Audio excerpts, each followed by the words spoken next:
श्री कृष्ण के लीला काल का समय था। गोकुल में एक मोर रहता था। वह मोर बहुत चतुर था और श्री कृष्ण का भक्त था। वह श्री कृष्ण की कृपा पाना चाहता था। इसके लिए उस मोर ने एक युक्ति सोची। वह श्री कृष्ण के द्वार पर जा पहुंचा। जब भी श्री कृष्ण द्वार से अंदर बाहर आते जाते तो उनके द्वार पर बैठा वह मोर एक भजन गाता। मेरा कोई ना सहारा बिना तेरे, गोपाल सांवरिया मेरे, माँ बाप सांवरिया मेरे। इस प्रकार प्रतिदिन वह यही गुनगुनाता रहता। एक दिन हो गया, 2 दिन हो गए, इसी तरह 1 साल व्यतीत हो गया। परंतु कृष्ण जी ने उसकी एक ना सुनी। एक दिन दुखी होकर मोर रोने लगा। तभी वहां से एक मैना उड़ती जा रही थी। उसने मोर को रोता हुए देखा तो बहुत अचंभित हुई। वह अचंभित इसलिए नहीं थी कि मोर रो रहा था, वह इसलिए अचंभित हुई कि श्री कृष्ण के द्वार पर कोई रो रहा था। मैना मोर के पास गई और उससे उसके रोने का कारण पूछा। वह मोर से बोली, हे मोर, तू क्यों रोता है? तब मोर ने बताया कि पिछले 1 वर्ष से मैं इस छलिए को रिझा रहा हूं, परंतु इसने आज तक मुझे पानी भी नहीं पिलाया। यह सुनकर मैना बोली, मैं श्री राधे के बरसना से आई है। तू मेरे साथ वहीं चल। राधे रानी बहुत दयालु है, वह तुझ पर अवश्य ही करुणा करेंगी।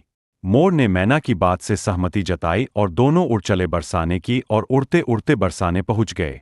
राधा रानी के द्वार पर पहुंचकर मैना ने गाना शुरू किया, श्री राधे राधे, राधे बरसाने वाली राधे। परंतु मोर तो बरसाने में आकर भी यही दोहरा रहा था, मेरा कोई ना सहारा बिना तेरे, गोपाल सांवरिया मेरे, माँ बाप सांवरिया मेरे। जब राधा जी ने ये सुना तो वो दौड़ी चली आई और प्रेम से मोर को गले लगा लिया और मोर से पूछा कि तू कहाँ से आया है? तब मोर बोला, जय हो राधा रानी, आज तक सुना था कि तुम करुणामयी हो और आज देख भी लिया। राधा रानी बोली, वह कैसे? तब मोर बोला, मैं पिछले 1 वर्ष से के द्वार पर कृष्ण नाम की धुन गाता रहा हूं, किंतु कृष्ण जी ने मेरी सुनना दूर कभी मुझको थोड़ा सा पानी भी नहीं पिलाया।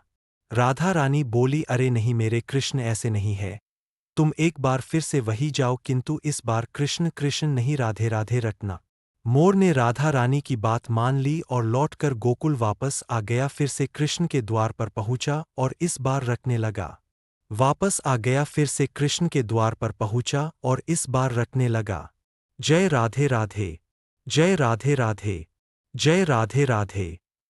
जब कृष्ण जी ने ये सुना तो भागते हुए आए और उन्होंने भी मोर को प्रेम से गले लगा लिया और बोले, हे मोर, तू कहाँ से आया है? यह सुनकर मोर बोला, वाह रे छलिए, जब 1 वर्ष से तेरे नाम की रट लगा रहा था तो कभी पानी भी नहीं पूछा, और जब आज जय राधे राधे डॉट बोला तो भागता हुआ आ गया। कृष्ण बोले, अरे बातों में मत उलझा, पूरी बात बता डॉट। तब मोर बोला, मैं पिछले 1 वर्ष से आपके द्वार पर यही गा रहा हूं। मेरा कोई ना सहारा बिना तेरे, गोपाल सांवरिया मेरे, माँ बाप सांवरिया मेरे। किंतु आपने कभी ध्यान नहीं दिया तो मैं बरसाने चला गया। इस प्रकार मोर ने समस्त वृत्तांत कृष्ण जी को कह सुनाए। तब कृष्ण जी बोले, मैंने तुझको कभी पानी नहीं पिलाया, यह मैंने पाप किया है, और तूने राधा का नाम लिया, यह तेरा सौभाग्य है। इसलिए मैं तुझको वरदान देता हूं कि जब तक ये सृष्टि रहेगी तेरा पंख सदैव मेरे शीश पर विराजमान होगा डॉट। और जो भी भक्त राधा का नाम लेगा वो भी सदा मेरे शीश पर रहेगा डॉट। आठ श्री कृष्ण के भक्त प्रेमियों, यदि श्री कृष्ण का सानिध्य चाहिए तो प्रेम से कहिए, जय राधे राधे, जय राधे राधे, जय राधे राधे।